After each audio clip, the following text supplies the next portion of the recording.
आज मैं सदन को एक कहानी सुनाना चाहता हूं।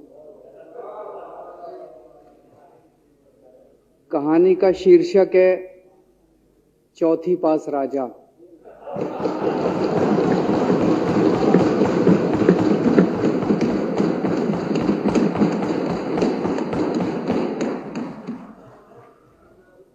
आपने बचपन में राजा रानी की बहुत कहानियां सुनी होंगी। मेरी कहानी में रानी नहीं है,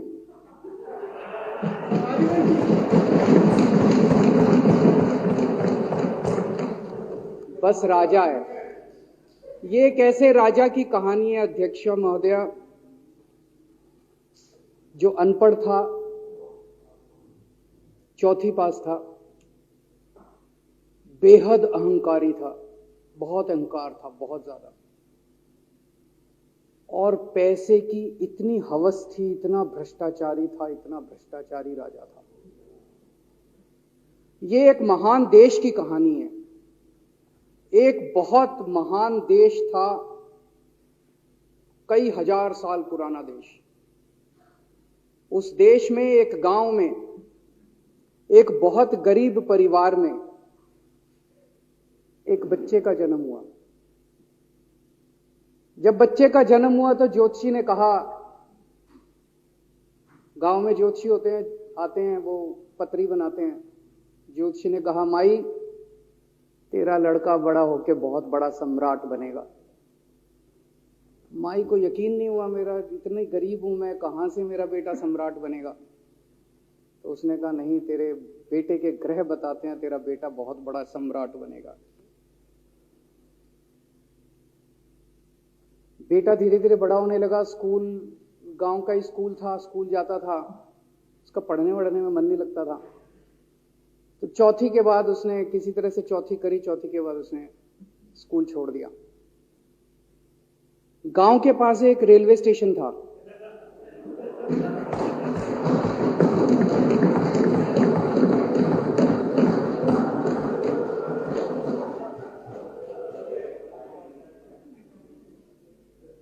तो घर का खर्चा चलाने के लिए वो लड़का वहां स्टेशन पे चाय बेचता था।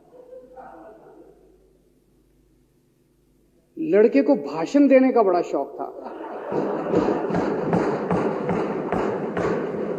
सारे गांव के लड़कों को इकट्ठा कर लेता, आसपास के गांव के भी इकट्ठा कर लेता, सामने वो खाट डाल लेता, उस पर चढ़ जाता और भाषण देता। धीरे धीरे आसपास के गांव के लड़के भी इकट्ठे हो गए। जिस भी चीज में भाषण देता, एक बार शुरू हो जाता तो बंद ही नहीं होता। अब ज्योतिषी ने कहा था, लड़का बड़ा हुआ, बड़ा होके एक दिन उस महान देश का वो राजा बन गया। पूरे देश में उसका नाम हो गया चौथी पास राजा। लोग उसको चौथी पास राजा कहते थे। अब उसे आता जाता कुछ था नहीं, पढ़ा लिखा था नहीं।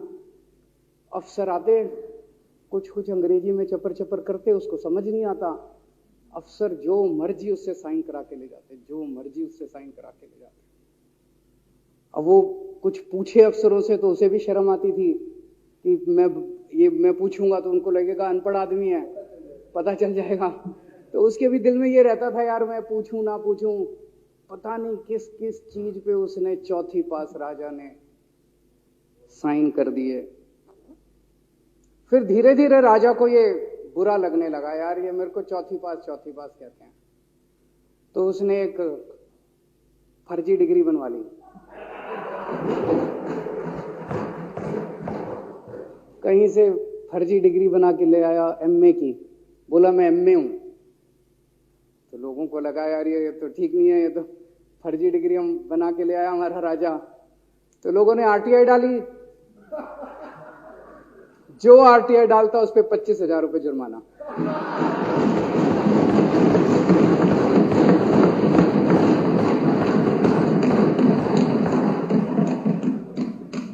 आपके नेता की बात नहीं कर रहा। आप लोग भी हंस सकते हो।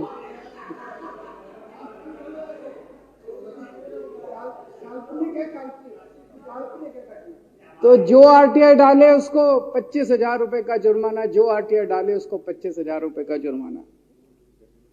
एक दिन कुछ लोग गए चौथी पास राजा के पास, बोले जी एक बड़ा धांसू आइडिया लेके आए हैं। बोले बताओ। बोले जी नोटबंदी कर दो, भ्रष्टाचार खत्म हो जाएगा देश से। तो उसने कुछ पूछा, उसे कुछ समझ नहीं आया राजा को क्या कह रहे हैं क्या नहीं, पर उसे लगा यार कुछ धांसू आइडिया होगा। उसने एक दिन रात को 8 बजे टीवी चैनलों पे जाके नोटबंदी कर दी। बोला सारे नोट बंद। पूरे देश में हाहाकार मच गया, तड़प गए लोग, धंधे बंद हो गए, दुकानें बंद हो गई, लोग बेरोजगार हो गए, बुरा हाल हो गया पूरे देश। लंबी लंबी लाइनें लग गई पूरे देश के अंदर। लोगों ने जाके उसको कहा जी नोटबंदी कर दो, आतंकवाद खत्म हो जाएगा। ना आतंकवाद खत्म हुआ, ना भ्रष्टाचार खत्म हुआ, देश बर्बाद हो गया। वो महान देश जिसका वो राजा बना था, वो देश 10 साल 15 साल 20 साल पीछे चला गया उस नोटबंदी से, उस चौथी पास राजा की वजह से।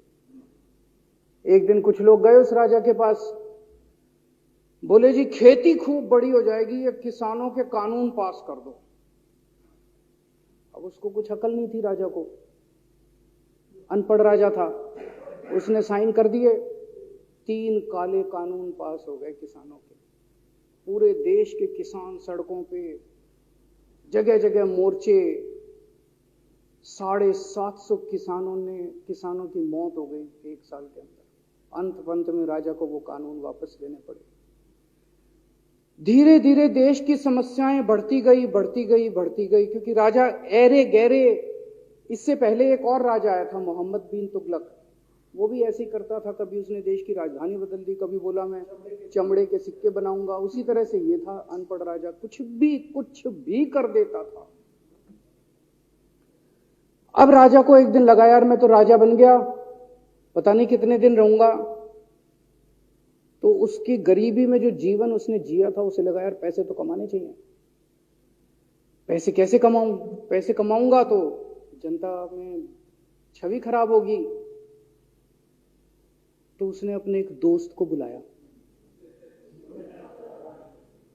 और उस दोस्त को बोला कि ऐसा करते हैं कि मैं तो राजा हूं, सारे सरकारी ठेके तेरे को दिलाऊंगा, सारी कंपनियां तेरे को दिलाऊंगा, सरकारी पैसा तेरे को दिलाऊंगा। नाम तेरा, पैसा मेरा। तेरे को पूरे उस पे 10% कमीशन तेरे को मिलेगा, सारा पैसा मेरा। दोस्त मान गया। दोस्त को क्या था, फ्री में पैसा मिल रहा था, दोस्त मान गया। उसके बाद दोनों ने मिलके जो देश को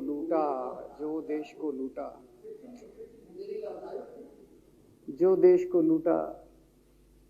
सबसे पहले वो दोस्त आया, बोला सर सबसे पहले बैंकों को लूटते हैं। तो वो बोला वो कैसे यार, बैंकों को लूटेंगे तो ये तो ठीक नहीं है। बोला नहीं ऐसे करते हैं, आप किसी बैंक के चेयरमैन को बुलाओ, उसको बोलो कि वो मेरे को लोन देगा। तो बोला लोन देगा तो वापस करना पड़ेगा। बोला वापस कौन करेगा, वापस थोड़ी करना है, आप राजा हो, वापस नहीं करना, लोन दिला दो बस। तो राजा ने एक बैंक के चेयरमैन को बुलाया, बोला इसको लोन दे। तो वो चेयरमैन की सिट्टी पिट्टी गुम हो गई, यार मैं तो मर जाऊंगा, फंस जाऊंगा, वो भाग गया। तो फिर उन्होंने ढूंढ ढांड के एक ऐसा चेयरमैन चुना जो कि सरासर भ्रष्टाचारी, जिसके ऊपर 10 फाइलें खुली हुई, जिसके ऊपर 10 केस चल रहे, उसको बुलाया। बोला देख तेरे को चेयरमैन बना रहे हैं, अब तू 10,000 करोड़ रुपए दे दे इसको, नहीं तो तेरे को जेल भेजेंगे। जेल जाना है कि पैसे दे रहा है? उसने कहा माई बाप मैं जो कहोगे जहां कहोगे साइन कर दूंगा। उसने 10,000 करोड़ रुपए का लोन उसके दोस्त को दे दिया। ऐसे करते करते 1,00,000 2,00,000 करोड़ रुपए इन्होंने बैंकों से लूट लिए। राजा ने, चौथी पास राजा ने और उसके दोस्त ने मिलकर 2-2.5 लाख करोड़ रुपए बैंकों से लूट लिए। अब बैंकों से पैसा लूटने के बाद उन्होंने देश को खरीदना चालू किया। सबसे पहले उन्होंने देश के एयरपोर्ट खरीदे, पहले 6 एयरपोर्ट खरीदे। फिर उन्होंने बिजली कंपनियां खरीदी, फिर उन्होंने बिजली के दाम बढ़ा दिए पूरे देश के अंदर, फिर उन्होंने सी पोर्ट खरीदने चालू कर दिए, फिर उन्होंने कोयले खदानें ले ली, फिर इन्होंने पुलिस को भेज भेज के जो लोगों की कंपनियां थी, प्राइवेट लोगों की कंपनियां, यहां बंदूक रख रख के उनकी कंपनियां छीन ली राजा ने और उसके दोस्त ने। हाहाकार मच गया पूरे देश के अंदर। इतनी महंगाई हो गई, इतनी महंगाई हो गई पूरे देश में। पहले गैस 400 रुपए सिलेंडर होती थी, चौथी पास राजा के आने के बाद 1100 रुपए सिलेंडर हो गई। पहले पेट्रोल 71 रुपए होता था, 97 रुपए हो गया।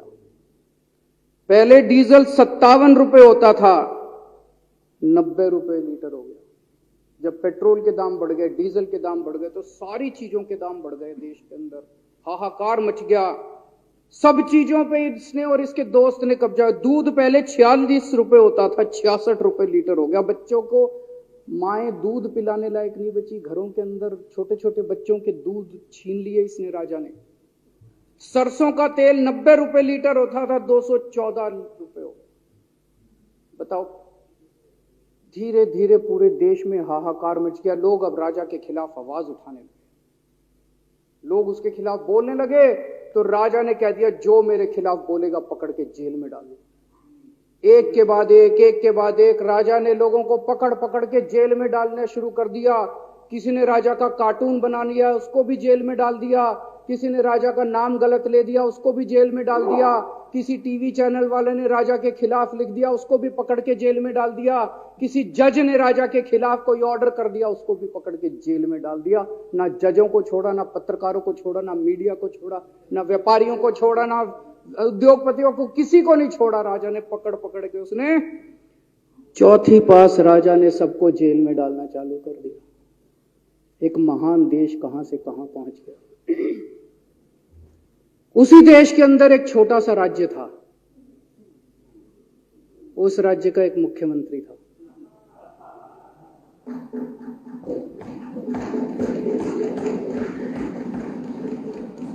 उनके चेहरे पे भी स्माइल आ गई,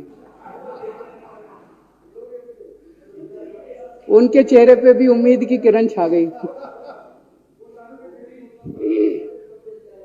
वो मुख्यमंत्री अपने लोगों का खूब ख्याल रखता था। वो मुख्यमंत्री कट्टर ईमानदार था। वो मुख्यमंत्री कट्टर देशभक्त था। वो मुख्यमंत्री पढ़ा लिखा था।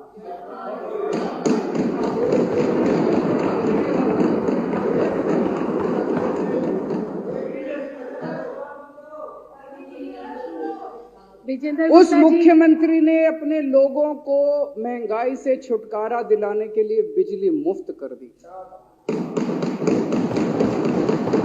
भाई साहब, उसके बाद तो चौथी पास राजा पागल हो गया। उसने बुला के जो हड़काया उस मुख्यमंत्री को कि तेरी हिम्मत कैसे हुई।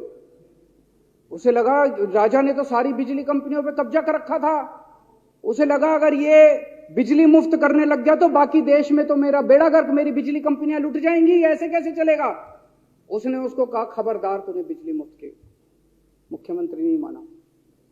धीरे धीरे उस मुख्यमंत्री ने अपने गरीबों के स्कूल ठीक करने चालू कर दिए। तो राजा ने उसको बुला के और हड़काया। राजा बोला, ये क्या कर रहा है तू, स्कूलों के अपने बच्चों को पढ़ाता है, तू स्कूल खोल रहा है, ये बंद कर, ये सब, ये नहीं चलेगा इस देश में। वो नहीं माना मुख्यमंत्री।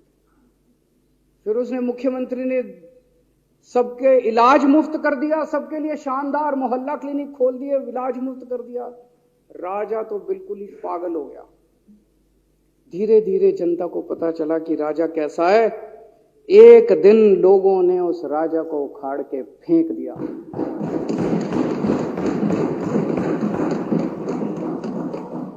और लोगों ने एक किसी ईमानदार और देशभक्त आदमी को वहां बिठा दिया और उनकी सरकार आ गई। और उसके बाद देश से महंगाई खत्म हुई और देश रात दूनी चौगुनी तरक्की करने लगा। तो जैसे हम बचपन में सुना करते थे, moral of the story, Hindi में क्या कहते, मॉरल ऑफ द स्टोरी का मतलब भाई इस कहानी में क्या प्रेरणा मिलती है। इस कहानी से ये प्रेरणा मिलती है कि अगर आपके देश में महंगाई है, आपके देश में समस्याएं हैं, आपके देश में सब कुछ गड़बड़ चल रहा है, तो सबसे पहले जांच परख के देखो आपका राजा अनपढ़ तो नहीं है। अगर आपके देश में सब गड़बड़ चल रहा है, बेरोजगारी है, बहुत सारी समस्याएं हैं, जरा देखो राजा, आपके राजा को कोई दोस्त तो नहीं है। अगर है तो सबसे पहले अपने राजा को उखाड़ के फेंको, नहीं तो आपकी समस्याओं का कोई समाधान नहीं होगा। आपकी समस्याओं का कोई समाधान नहीं होगा। वो पढ़ा करते थे, अंधेर नगरी चौपट राजा, सवा शेर बाजी सवा शेर खाजा। बहुत बहुत शुक्रिया।